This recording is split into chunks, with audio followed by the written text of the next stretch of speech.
What's up, legends? Welcome to the Newcastle Knights preseason analysis. I'm not too excited about the Knights in 2026, guys. They've kind of been off the ball for years now, but they have a lot of fantasy conversations, like a ton. They're probably the biggest team in the NRL this year in terms of fantasy perspectives. I'll start with you guys. How do you think they're going to go this year? I don't see them making the eight, not with their forward pack. Look, they've got some exciting pieces, but yeah, I just don't see it doing too well down in the Hunter. I'll put them between 12 and 14th. I have them as a bottom three team. I think they'll be right down there. Yeah. I don't have a whole lot of hope for them. But what is quite interesting is when teams to the eye in real life are pretty rubbish, they actually end up giving us probably some of our best picks when it comes to fantasy. Yeah. So instantly, when you start looking at the different teams that you have down quite low in that sort of bottom half or even bottom third of the ladder, I often look with quite a bit of interest to see what sort of value is sitting there. So I do think there's quite a lot of value in this team, but there are a few there that are trap worthy for sure. I like that point as well, especially defense heavy forwards. I'm so high on Trey Mooney, but we'll get into him in a minute. We'll breeze over the schedule because we got a lot of conversations in this one. 12, 15, 27. You've got a free schedule from the start of the year. They missed one major, one minor. Is that how that is? 12 and 15, or is it two majors? 12's a major, 15's a major. Yeah. And they missed the last round. So basically for me, you can invest until round 12, get rid of them over Origin, and then you could foreseeably buy them in, say, the last major, last minor, if you've got trades and, say, hold to fill and then hold them for a significant amount of time. But then they have that last buy, which is such a trap, thinking, oh, I've got this guy for X amount of weeks, but you usually have no trades at that time, and now you're stuck with a non-scorer in the last round of the season. Yeah, I typically, if a team has this style of setup and they've got to buy 26 or 27, I typically won't buy them back after Origin. It's just makes it too hard. Yeah, I'm literally only looking at Knights for value and then popping off as soon as I get into the Origin period. So, guys, first one, let's just get the dirty D Brown off the table. Not that he's dirty, but that he is just a dirty conversation right now. I think I've started this narrative about him not being a buy. Brownie's told us before the potty, he's starting to see the other side. He's still sitting on the not buy side, but he's coming around. So I'll start with you, Kenty, before we move into Brownie here. How do you see Dylan Brown performing in 2026 from a fantasy lens? And then we'll dive deep into him. I think there's value there for sure. He's underpriced, no doubt about it. So I think if you are grabbing him, you will make some cash. But my biggest concern is, and we saw this last year, when he plays behind a soft pack, he just doesn't get those opportunities to run, to play make, to create try assists.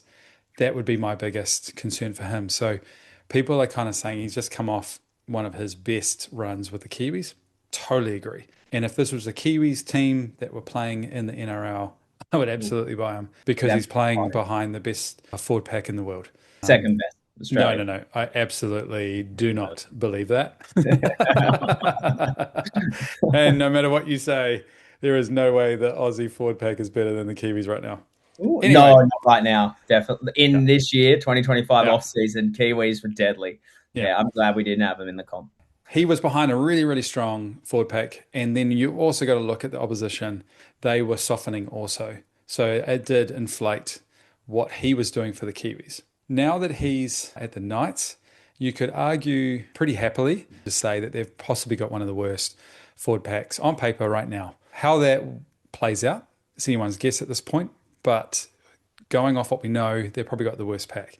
The other thing too, I don't think it's been stated enough, is the fact that you're also looking at a new halves pairing, regardless of who partners with him. It's new. And anytime that we see a new halves pairing, they aren't necessarily the right guys to pick. They're not people that I'm jumping all over thinking this is going to be so good, he's going to smash it. But the reality is, the narrative out there is that he is going to absolutely kill it. He's going to be worth, 15 points of value plus, all this sort of stuff. I just can't see that big of value. I can see 6-7 points probably worth of value. But yeah, I'm pretty damn concerned, especially if he then gets paired with Sharp, I think that's a recipe for absolute disaster. If they make the right choice and they pair him with Smith, I still think Smith is going to be really the only one that I would ever really consider to buy, but I'm not wanting to go there either. And then I'm also really concerned about himself, Smith, and Ponga, and how much they share of a typical half role. And I do think they're going to bastardize the points. They're going to rob, steal, destroy each other. I really do. I just don't think that there's quite the same value that people think. He's not the slam dunk. Yeah, sure, he's undervalued. He's going to make you money. I just don't think he's as big a slam dunk as people are hoping. I am on fully 110% the same page as you. That is exactly how I see it. We'll go into depth as to why these things matter. And there's a couple more categories I'll include as well when I get my chance to speak regarding Dylan Brown. The other part I want to add to that equation as well is you don't buy new halves when they're in new halves pairings, or you're more hesitant to. I would say the time you do buy them is when you can forecast what their role is going to be. So, for example, we got Ethan Sanders, who's 130K, 140K cheaper. Why are we looking at Ethan Sanders, who's basically never played a full season in the NRL, as opposed to just paying an extra 100 grand to go and grab a Dylan Brown, who's played heaps of NRL? The reason is because we know Ethan Sanders is likely going to goal kick. We know he's likely going to take a big share of the kicking responsibilities. He's cheap. He has a slightly lower value price point to start from than Dylan Brown does. So we jump on that opportunity. Dylan Brown won't take a lot of the in-game play management. He doesn't kick goals, and he relies heavily on attack in a side that doesn't have the best history of attack in recent seasons. He relies on meters gain. Yeah. And my biggest thing is in 2023, when he had a 53 average, his meters gain average was 140. Anytime that a half is over 100, 110, those are the halves that you want. And then last year, his meters gained was virtually just bang on 100. That's your biggest issue, and I just don't see him running for those meters at the Knights. Now, Brownie, you have changed. I wouldn't say you've changed your opinion, but you've become more open-minded to the other side, and there is a bit of an appeal there for you. So now we've put out our narrative as to why he's not good. Before we break it down, I want to hear what your understanding is about the potential in him, why you would consider possibly buying him before the start of round one.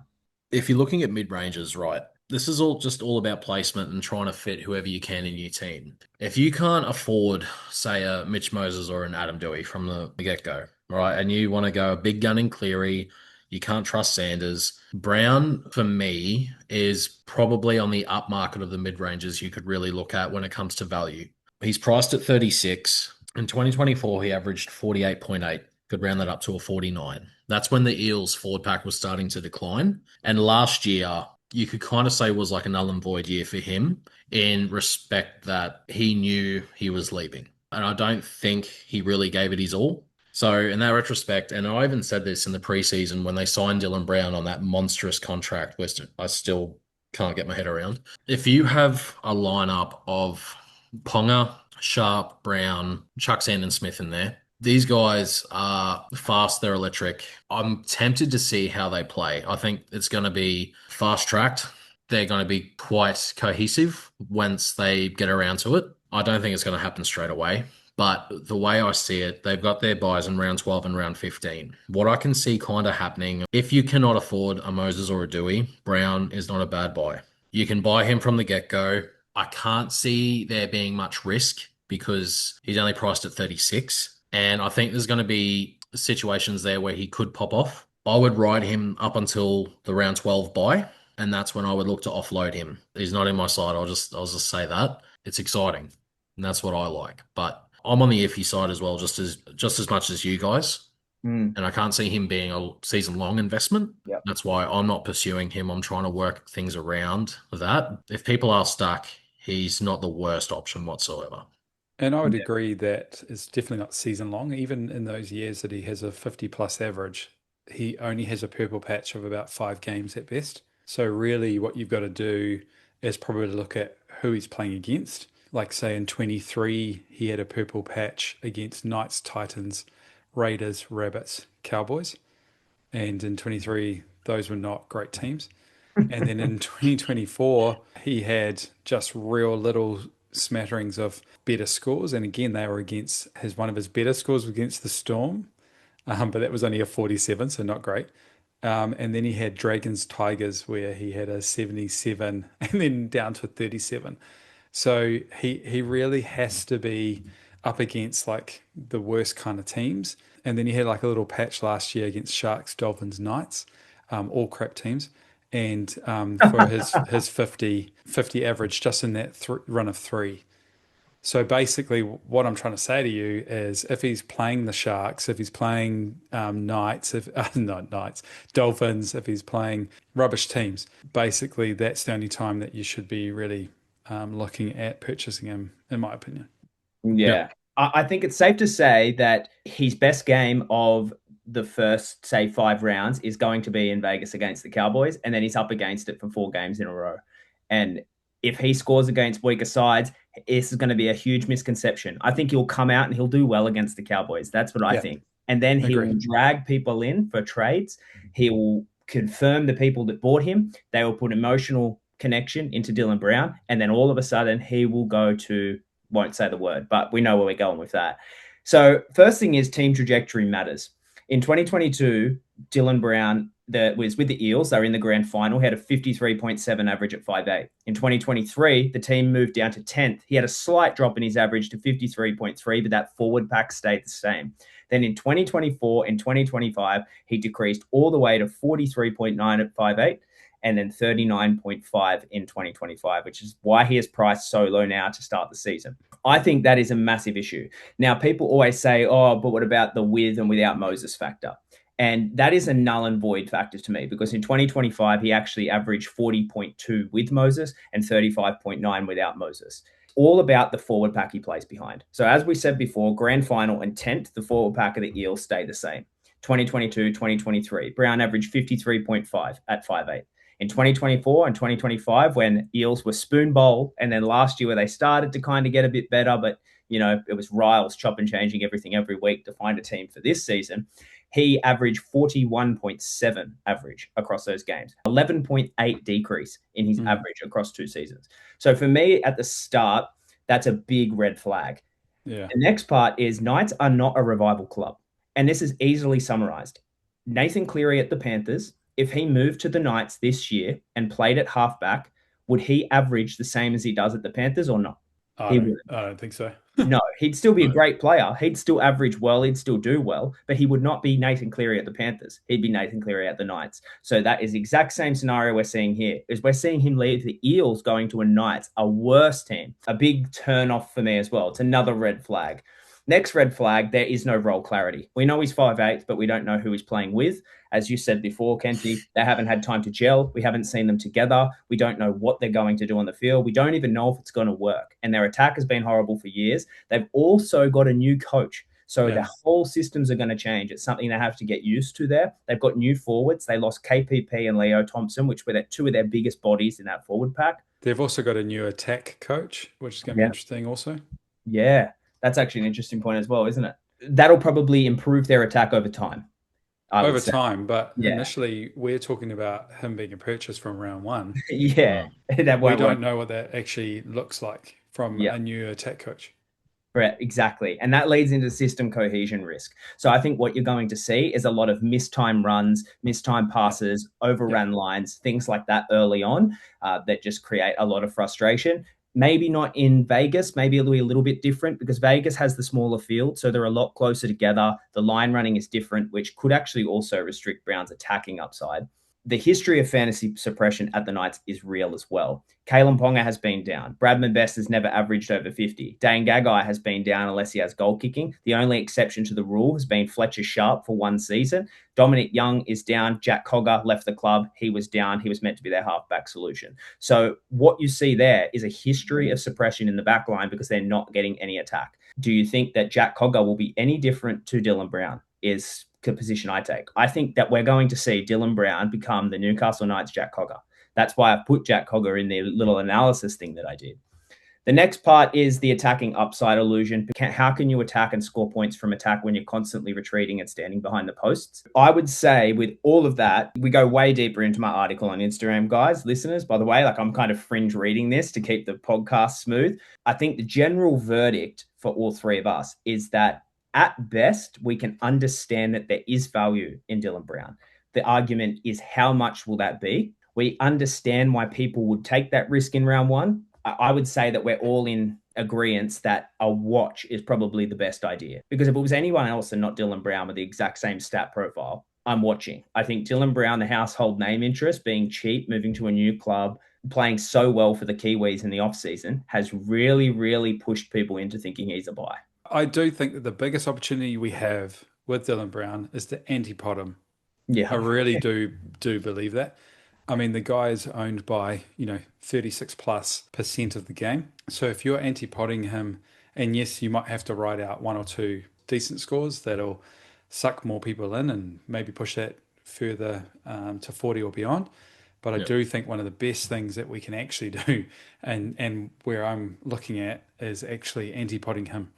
It's exactly what the winners of last year did with Cleary. They anti-podded him for the first 6 to almost 10 rounds, and that actually set them up massively. And I guess you've just got to pick the right players to anti-pod. If I've got this many questions about a player right now, then I think he's the perfect one to anti-pod. That immediately turns him and any player that I go for as almost closer to a pod range.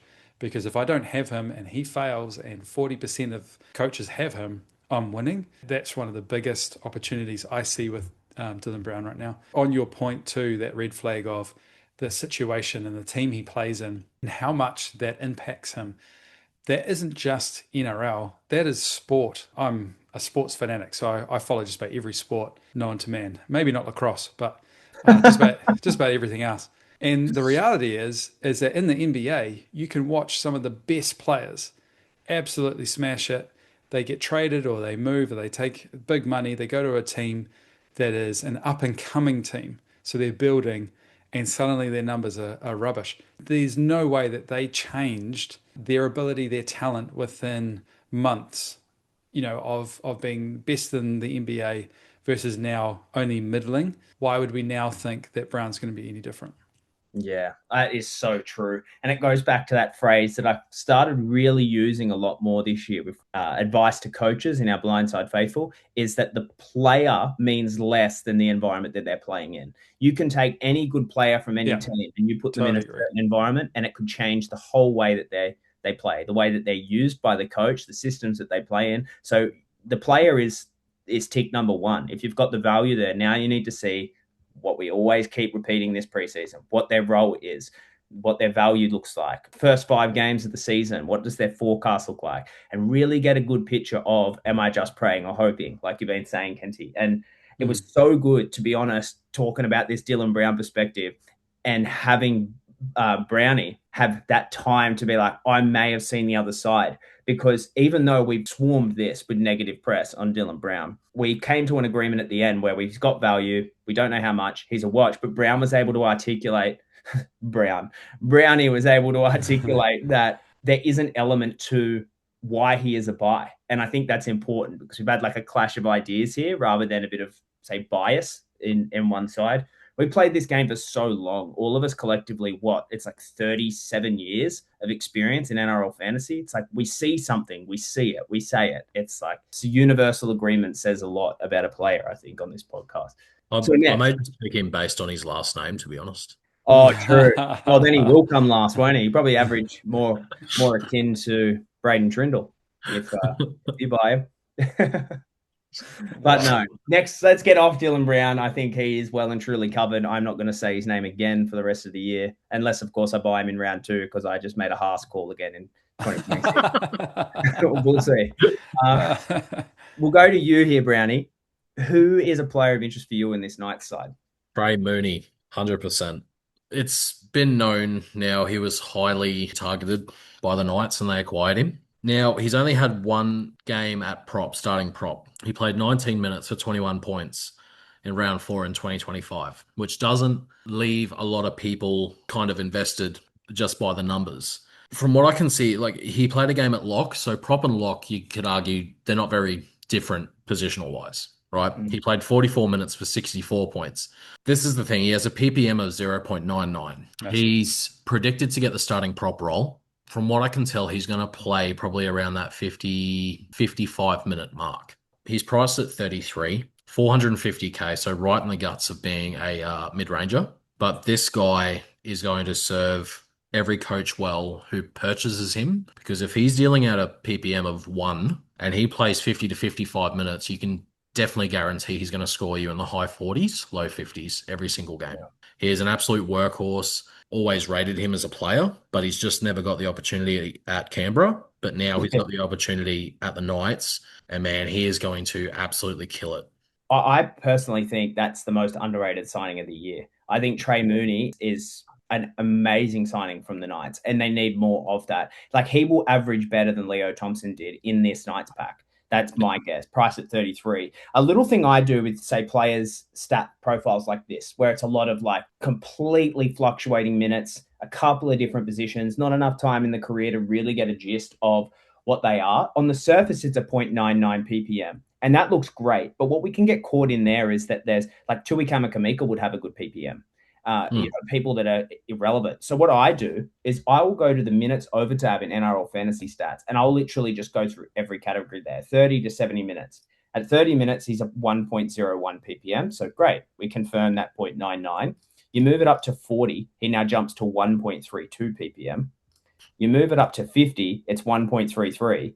You move it up to 60 and 70, hasn't played minutes in those ranges. 1.33 minutes over 50 is better than Payne Haas. He's a freak. And I'm not saying he's going to be better than Payne Haas, but what I'm saying is if you see a PPM like that with that kind of minutes range, he only has a 1-game sample size, so I'm not going to get ahead of myself here. He's going to be doing a lot of defense at the Knights, and from his profile here, he misses 1.2 tackles on average across his career a game. And he's making an average of 19.5 tackles, but I guess that's a swayed stat because we're seeing a lot of like 7-minute performances or whatever. I can see him being like a 35 to 40 tackle average, missing maybe 1 to 2 tackles a game on average, which is high, but he's new to the NRL consistently at prop. So that's expected, but he'll have attacking upside. I think he'll have tackle busts. I think will be a big thing. Meters gained, he's probably going to average around 100 consistently in that role, probably higher. I think he's wheels up. 450k for a punt like that. He's probably the best mid-ranger out of all of them in NRL Fantasy for me this year. But the crazy thing about him, so last year, he played for roughly about 150 minutes across the entire year. So less than 2 games. And his PPM is 1.2 over that time for a 46.5 average. And he's priced at 33. It's just a no-brainer. And we're already talking about the Knights having a really soft forward pack. He's the steal that they've bought to try and like put some steel into that game, into that forward pack. And from my perspective, he's going to be playing 50-55 minutes minimum. And yes, we only have the 1 game. But even off 44 minutes, he still scored a 64. He's definitely the guy to have from round 1 because, yes, he might blow out. He's not used to this. He's not used to like potentially playing 50, 55, 60 minutes every single game, week in, week out. So there'll be a dip at some point, I'm imagining, across the season, sorry. But the reality is if you're grabbing him from round 1, you're going to potentially get the best of him for an injury strikes or whatever happens. He's an absolute slam dunk in my mind. Just wheels up. Wheels up. Get him in. 100 cement. Kenty, who is your player of interest? Like, who's someone you're looking at? Interest-wise, not slam dunk, not completely there necessarily, but it's Jermaine McEwen. It's going to be really interesting to see what plays out between McEwen and Cant. When you look at him just from last year, if he plays over 50, he had a 41 average and he's priced at 31. So there's your kind of magic 10 points of value. And he was really, really consistent over 8 games last year. Basically, he hit 40 just about every single game. However, it comes with a caveat for me. I would need to see how this forward pack actually plays and also what sort of rotation do they have. If he's going to get the 50 minutes or 60 minutes, and then when he plays over 70 minutes as an edge, that goes up to mid-40s rather than an early 40s. So there is quite a bit of room there for him I'm picking that he's likely, though, to be around a 50-minute guy. And whether or not you want that from the start as a 412 mid-ranger, he's someone, again, that kind of is that scary mid-ranger for me. But I can see that there's a whole lot of value there for him. He's been in and out of my team as basically 412 is pretty cheap, so he'll be in a lot of people's teams. He's 25% owned currently, quarter of the game. So it's interesting.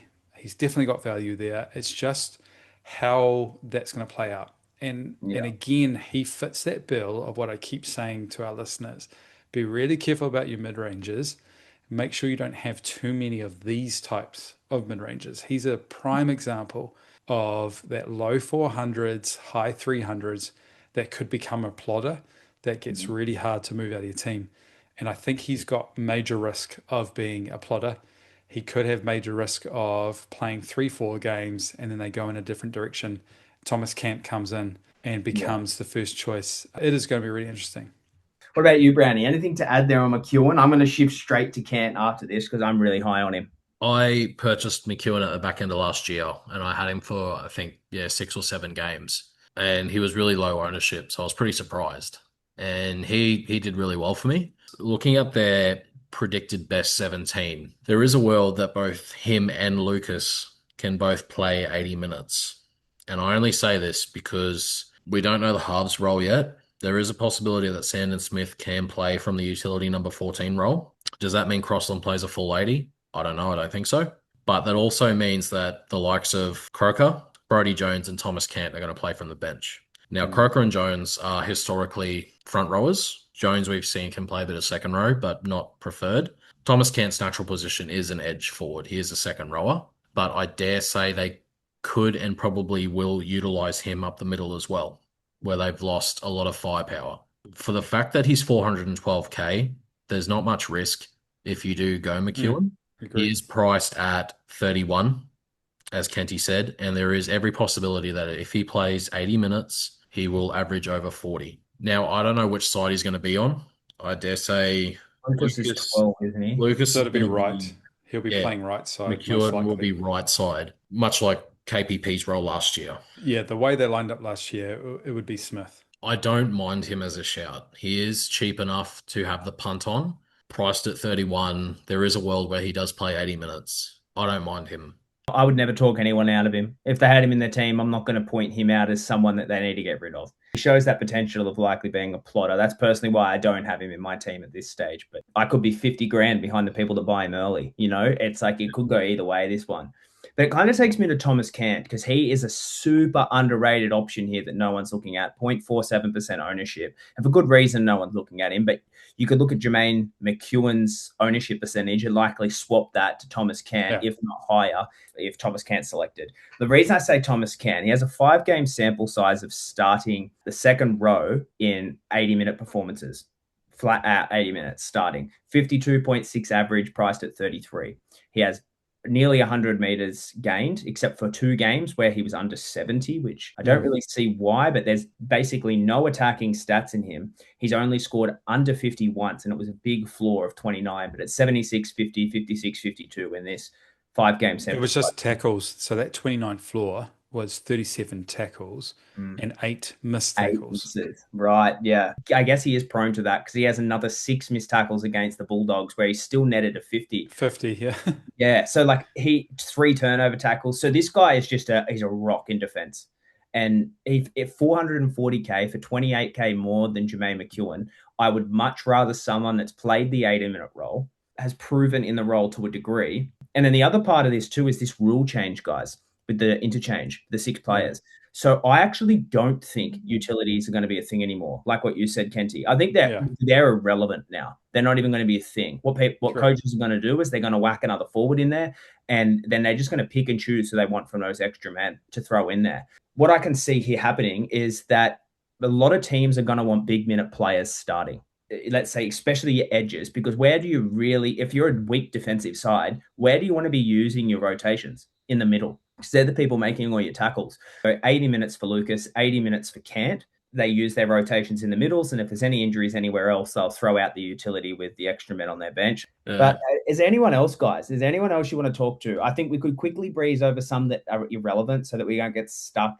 People are jumping on Bradman Best because of the centre problem this year. I'd say massive avoid. He's never, ever in his history got higher than a 45, and he's priced at 43. So for me, I just think he will have a couple games that he'll absolutely pop off, and he'll be the man. Don't forget, he's always played for New South Wales. They're rubbish. So just don't go there. Dude, I can't win on this podcast. I'm the only New South Welshman. I'm the only Shark, but that's kind of expected, you know. Like, losers. You guys, it's just, when's the last time you guys won a premiership? Actually, Storm recently won one.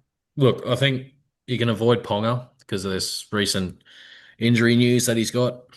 He's in doubt for round 1, so you can avoid him. Fletcher Sharp, he's just a watch. He absolutely brained it last season, caught everyone by surprise, went down for injury. He's one I'm heavily watching because we know what he can do. I agree. Out of nowhere with no help whatsoever. Sandon Smith I'm going to watch because there is talks that he could take over the goal kicking. So if he primarily gets that halfback role, he's going to be goal kicking and he's going to have kick meters and he's at a low price. So he's a watch for me, but obviously with this halves tandem that we've been talking about, there's too much risk. Phoenix Crossland at 9, I've heard of like a couple of different things, different forums. People are chucking Crossland up. Big no. We don't know whether he's even going to play 80 minutes. So avoid Crossland. And Lucas, ever since he's lost that dual tag, I'm not really interested. If he was dual tag center and edge again, I'd probably be picking him over Herbie, to be honest with you, because he's solely just an edge now. I'm avoiding because there's a lot more value elsewhere. So I think I completely agree with all of those, to be honest. I don't think they need much of a breakdown. They're just not relevant. Don't touch them. Adding to the Sandon Smith narrative, though, about the goal kicking, is Kalen Ponga, what's his injury? Is it foot related? I haven't caught up. Foot ankle related. Yeah. Yep. He won't be kicking goals then. Count Sandon Smith in to kick goals. This happened last year with Dan Gagai. So both likely. The big reality is that their two best kickers are Ponga and Smith. And I think you would hand it to Smith. He's the young gun. He's going to be the one that's going to step up. I reckon that's it, guys. Let's wrap this night's one up. This one's going to be a headache to edit. I can feel it. But it's done. So remember, guys, follow at Blindside NRL, at Kenji's Market Moves, at Brownie's Breakdown. Get all your fantasy preseason analysis done. Feel free to join the Blindside Faithful 7-day free trial. You got $5 a week, $15 a month, $60 for the year, not 60 million for the year. It's only $60. But jump in. We give you one-on-one coaching, team breakdowns. You get exclusive content you don't see on the free socials. You get heaps more stuff over there. And again, you can test it for 7 days and just leave. Come and go as you please. No stress. But thanks for tuning in, guys, and we'll see you on the next one. Sharks are rubbish. Oh, I mean, sorry. Up the wires. Before you go, bro, Jai, there's something on your just here. Oh, my shirt. Oh, it's a bit of gold, is it? Bit of rubbish. Actually, before we do go, man, Brownie, congratulations, bro. Test around the corner for you. Don't tell me I remember and you don't. What happened? Bub's like a few days away. Oh, tomorrow, bro. Tomorrow. Yeah. Tomorrow afternoon. Oh, yeah. I'm thinking that's a big one. No, but that's special, dude. I can't wait for that. So just listeners listening, Brownie will be about in and out on preseason. He's bringing a new little life into the world. There is no expectation for him to spend his own time doing fantasy unless he can fit it in.